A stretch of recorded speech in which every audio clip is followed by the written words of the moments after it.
Hello everyone! So, Hi. dito kami ngayon si Ma'am Shizzy kasama ko. Sa dagat kami nagpintuhan lang. Hindi, Sa sismisan. chismisan.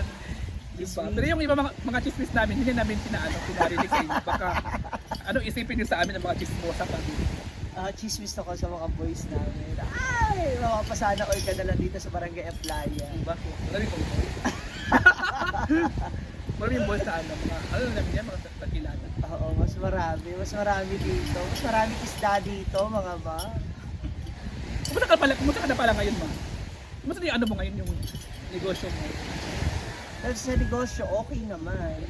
Okay naman ang business. Ganun naman talaga. Ano ka, ano yan, baliktaran, okay ka ngayon, bukas hindi, okay, hindi. So, Ganun lang yung oo, negosyo tuloy mo. lang. Ang kagandahan lang kasi dito sa ginagawa ko. Nag-enjoy ka. Nag-enjoy ako at the same time, kumikita ako. Kasi ang hirap na yung pa may ginagawa ka tapos parang nagpipilitan ka na lang. Kunyari sa pagbablog, gagawin ko na lang kasi kumikita. Yung kahit minsan wala nang substance daw. Yung ganon. Di ba? Yung parang sige na lang. Di ba? Sa title na lang natin bawiin. Yung ganon ba? Pero, Sa title nila natin gagawin yung mga content natin. pero siyempre, iba pa rin yung gusto mo yung ginagawa mo. Masaya ka sa ginagawa. Correct. Kasi Para pag, mas maging magaan. pag hindi ka naman masaya sa ginagawa mo, wala. Wala. Parang niloloko mo na lang din yung Niloko mo sarili. lang yung sarili And mo. you're doing for money naman. Hindi para maging masaya. Yung parang, kunyari,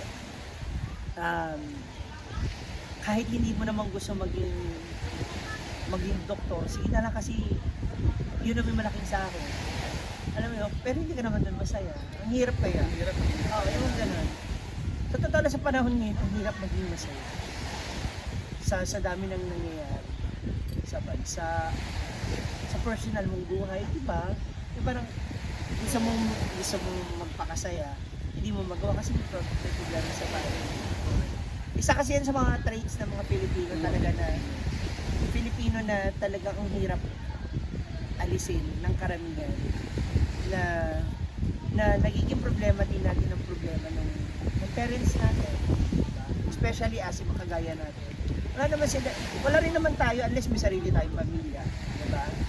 Pero still, kahit may sarili tayong pamilya, hindi naman natin sila nakakalimutan. Ayaw natin, kahit gusto natin silang deadmahin, kahit gusto natin silang babayaan, hindi natin kaya. Correct. Diba? Kahit gusto nating Kahit yung mga kapatid mo, diba?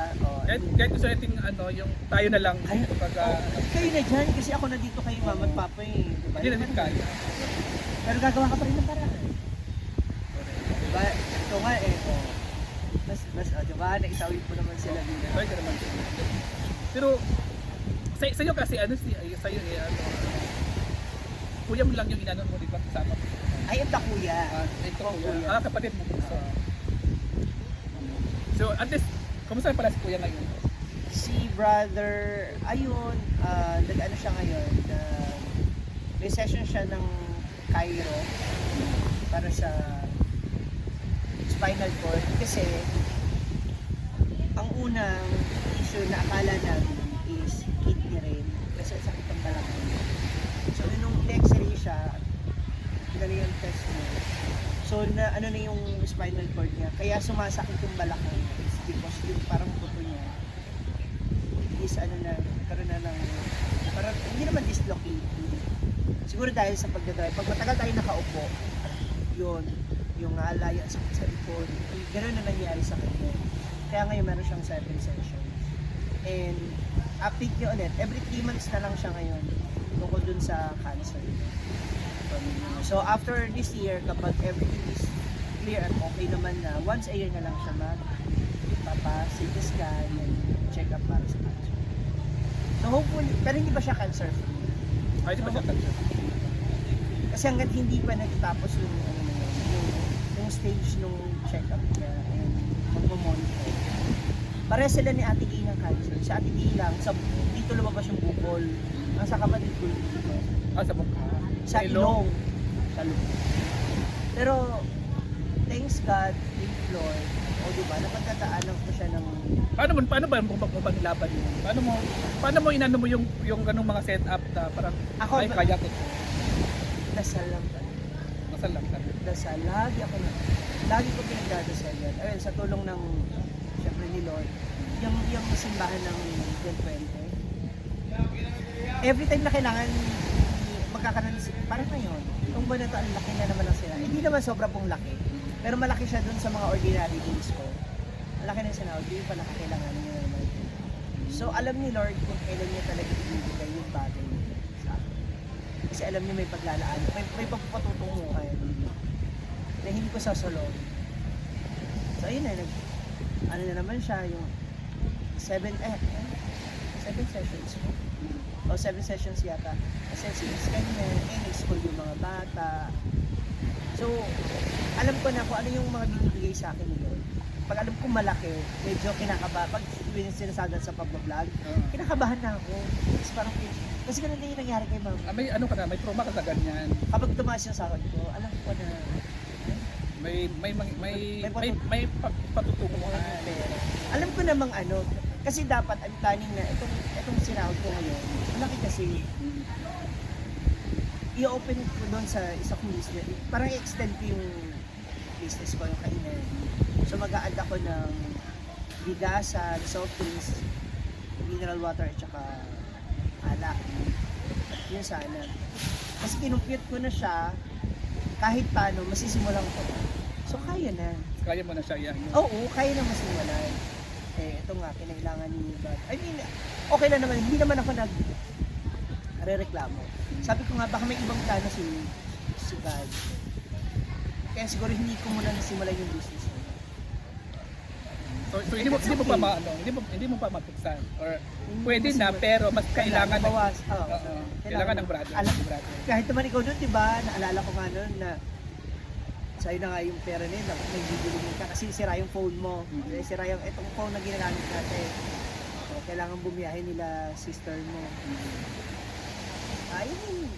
Hindi mo naman parang ang hirap mo na naipasa sa mga magulang mo yung responsibility, especially may family na sila. Diba? Na parang, ako na lang. Sabi ko, ako na lang.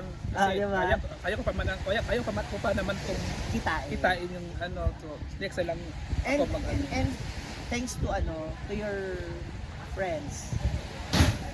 Special friends. Na tumutulong din sa'yo, diba? Si Pangga. Na tumutulong sa'yo, di ba, na sumusuporta sa'yo. I mean, kung minsan, alam nyo mga parang ito hindi naman namin pinlano ito ni Uyong eh. Like parang, itong ganitong nangyayari, hindi naman natin nangangailangan ng malaking halaga para maramdaman natin yung suporta ng ibang tao. Minsan oras na lang okay. Someone to listen, may makikinig ba sa'yo. Kasi maraming tumatakbo sa isip natin minsan. Lalong-lalo na may diba? may pinagdadaanan ka. Yung minsan gusto mo isang bulat kaya lang walang makikinig. Hindi dahil sa ayaw nila. Kasi minsan mas gusto mo solohin na lang yung hindi dahil ayaw mo silang istorbohin. Kasi maaaring ayaw mo ma-judge. Baka hindi nila maintindihan. Ayaw mong pagtawanan. Yes, ayaw mong pagtawanan. May diba? May mga gano'n. Ayaw mo yung pagchikismis ka. Oo. Kaya napaka swerte mo ninyo kapag nakakuha kayo ng mga kaibigang may turn. Yung makikinig lang okay na. Yung makikinig lang okay na. Yung ganun ba na? Tapos yun lang. Kahit walang comment. Hindi naman kailangan ng comment. Hindi. Ito, 10,000. Hindi. Walang ganun. Sometimes yung may makikinig lang is napakalaki. Si Mother, kamusta na si Mother nagpaparamdam pa ba si Mother sa inyo? Huwag kang bigla ko lang. Kasi dati si Mother kasi, di ba, palagi kang umiiyak kasi parang feel mo na nag-isa ka lang, gano'n, tapos feel mo na gusto mong magparamdam. Ito yung mga ganitong senaryo. Yung ganitong dagat, ganito na napapaisip ka, dami mo na-miss, dami mo gustong makita, mapag-usapan. Hindi ko maaalisin sa akin. Sa kahit saan parte ng, kahit saan ako lumingon. Kasi eto, may memories kami with dagat. Dinala ko siya sa Puerto Valera. Iniisip ko ngayon, nandyan siya, nag-aano siya ng lupa sa legs niya. Nagbabagat siya sa tubig. Alam mo yung, yan, bata, kasama yung lola nila. So yung bonding nila with everywhere. Kahit saan ako lumingon, I will always remember my mama. Oo, kahit saan. Kung tungkol sa pagpaparamdam, kung tungkol sa pagpaparamdam, Hindi na siya paparamdam. Nalala mo lang. kasi hindi naman siya nawawala sa puso ko, tsaka sa isip ko. So I don't think kailangan niyo magparamdam. Kasi di ba minsan tayo, pag nagparamdam ang isang tao, kailangan, okay, oy, nakalimutan mo na ako, or namiss kita bigla, ganun ba? Ako naman kasi hindi. Hindi na inisip niya. Never, kung meron man, pero hindi ko iniisip na nagpaparamdam siya. Kasi hindi naman ito nawawala sa isip. Especially sa Facebook, diba may mga memories tayo? Sa dami! Ang dami namin picture together. Ang dami namin ganap din ng mama ko together. So, basta namimiss ko lang. Ganito ko sa pagpaparamdam. Kasi ako, pinangako ko na kasi sa kanya after ng 40 days niya, pinangako ko kasi sa kanya na sisikapin ko, pipilitin ko maging masaya palagi, kahit wala. Yun yung panindigan mo sa kanya. Yun yung pinangako ko sa kanya. Kasi ayoko mag-alala na siya sa akin. Ayoko yung... Kasi siguro inisip din niya siguro Yes. na okay ka niya. Saka mag-isa lang ako. So ayoko na siya mag-alala sa akin. Ever since naman, kasi yun din yung last word niya sa akin. Gusto niya. Video call kami bago siya malabutan ng niya. Yun yung sinabi niya sa akin. Gusto ko lang mag-enjoy ko. Okay lang ako mag-enjoy ka. Mag-enjoy ako. Maging masaya. At least, Tagay. okay, pag-inom naman tayo nito. So, kaya, ayun lang. kaya siguro din natantanan ko yung alak. Feeling ko, kasi Kasi kung nag-inom ka kasi, parang yung Basta emotion mo, yes. ano ka talaga, iyak ka talaga. lalo. Kasi Lalo mo yung narinig. siguro kaya ko rin natigil yung alak. Sobrang, kasi yun, sino ba? Diba? Ang hirap ko pigilan. Gusto yung kumanpo talaga, ang hirap talaga. Pero yung alak, buti na lang talaga. Natantanan ko na siya, hindi na ako yung... Kasi syempre, di ba, mostly kapag ganyan yung sitwasyon mo, kapag ganyan yung sitwasyon mo, nawalan ka ng mga sa buwan, especially yung pinakamama. Malululong ka sa mga bisyo, di ba? Malilinis ka. Thankful lang talaga ako. Kasi, ito na lang ako. Dito ako masaya ka na. Ay, mga buko. Guys, mag-inom tayo kasi may ano na may nagkaroon ng niyog, may nag-harvest. Yung nag-i-emote kami rin, may mga nagbabagsakan po. ng niyog. Thank you so much. Thank Tutuloy you. muna namin ang pagre-relax. Ito yung sinasabi ko kasi kanina, nag-me time ako. Yung me time, yung may mga oras na gusto mo ikaw lang, solo ka lang. Di ba me time na gano'n parang, ayoko muna kayo kasama. Ayoko lang muna. Ako gusto ko to. Gusto ko yung ganitong set. So see ya! Till Kaya next nga. sikahan! Ano sa